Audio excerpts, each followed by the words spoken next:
Padres que estaba por este tema, que curiosamente son las abuelas que muchas veces van delante nuestro. Eso quiere decir que nuestro colectivo, que curiosamente el otro día oí que pertenecíamos a un lobby machista, y yo quiero saber la dirección para apuntarme, digamos, no por nada,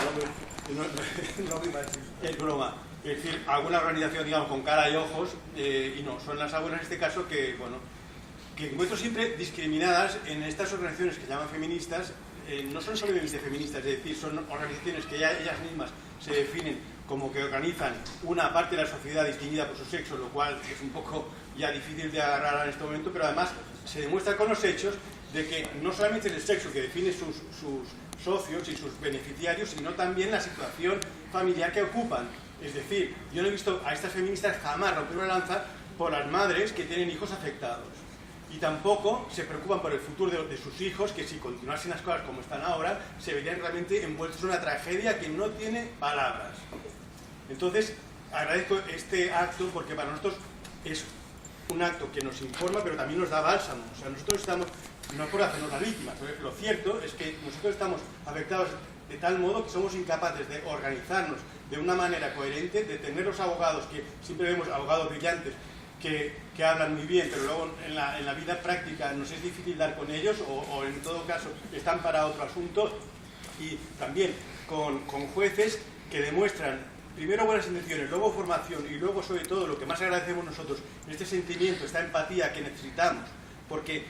el problema, como decía mucho mejor que yo Llorens, el problema nuestro es que la realidad de los juzgados es totalmente distinta a la exterior. Y entonces, no por mala voluntad de nada en principio, sino por la mecánica atroz que nos hemos encontrado. Nos hemos encontrado separados de nuestros hijos, muchas veces llevados a la pobreza y al desespero, pero además las sentencias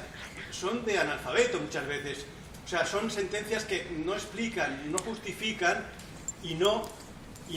dan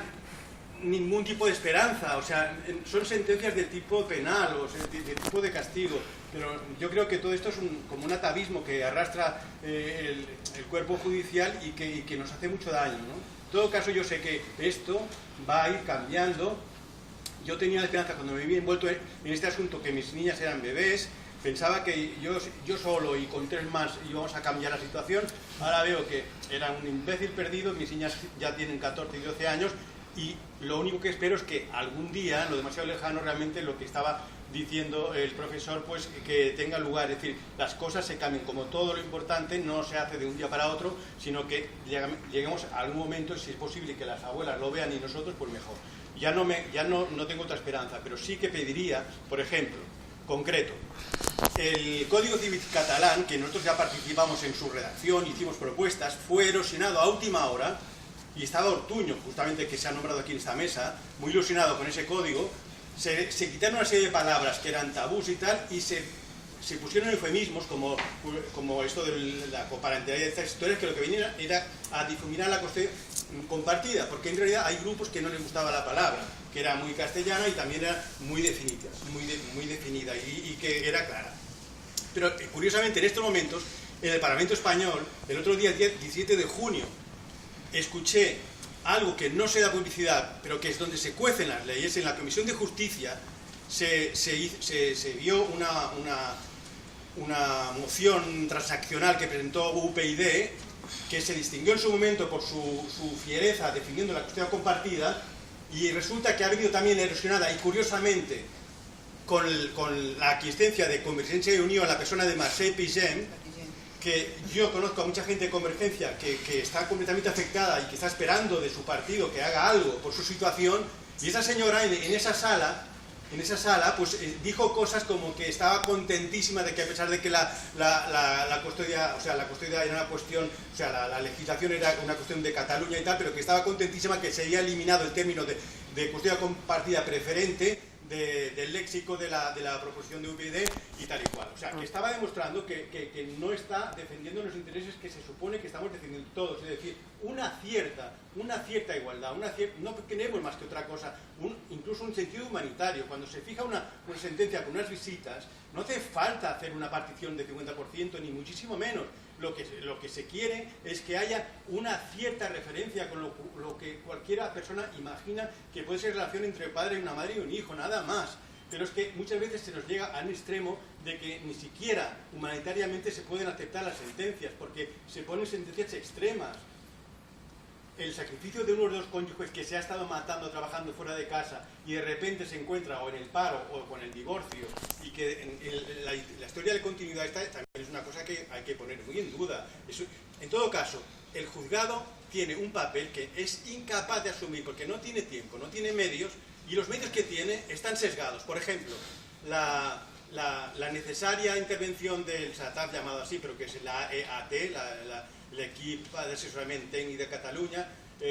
tiene un día para hacer una entrevista con uno, otro con otro, tal, y saca unos informes, que esos informes invariablemente están diciendo obviedades, cuando no, unos informes sesgados que no aguanten el análisis de cualquier psicólogo independiente. Para eso no hace falta. Mira, aunque si no es un caso extremo, no usemos esto. El fiscal, ¿qué ha hecho el fiscal durante las docenas de veces que yo he tenido que ir, mis compañeros? Es que no ha hecho nada más que apuntarse a caballo vencedor, es decir, a la moda, pero no ha aportado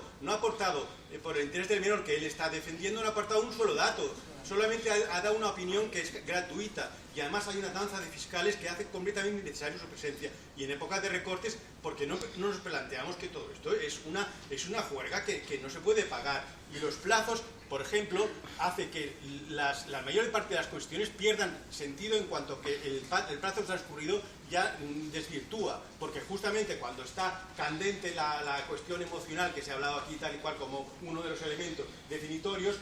ha podido ser manipulado, en todo caso transformado por la práctica, y invariablemente va para un lado, con lo cual un juez avispado siempre pondrá algo de su parte para poder equilibrar, pero que conste, y con eso acabo para no extenderme porque nosotros nos desahogamos en cualquier momento,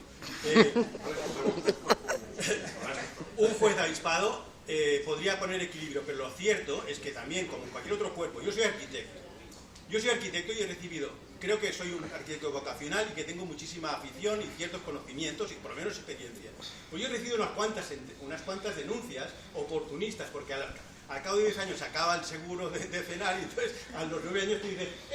que tengo una humedad, ¿sabes? Y yo tengo que defenderme. Bueno, pues yo no puedo poner más que una